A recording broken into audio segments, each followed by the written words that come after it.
কূটনৈতিক সম্পর্ক পুনর্বিবেচনা করতে হবে।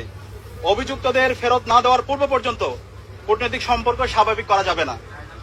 এই দাবি অনতিবিলম্বে না মানা হলে এবং আইন শৃঙ্খলা পরিস্থিতি দৃশ্যমান পরিবর্তন না দেখাতে পারলে স্বরাষ্ট্র উপদেষ্টা, আইন উপদেষ্টা এবং পররাষ্ট্র উপদেষ্টাকে পদত্যাগ করতে হবে।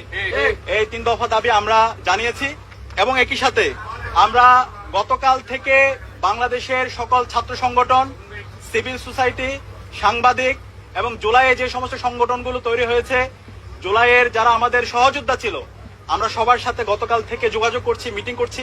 ছাত্রদল, ছাত্র শিবির, ইন্ডিপেন্ডেন্ট অ্যাক্টিভিস্ট এবং বামপন্থী সংগঠন, ইসলামিক সংগঠন এবং সব ধরনের নাগরিক, ছাত্র এবং নাগরিকদের সাথে আমরা যোগাযোগ করেছি।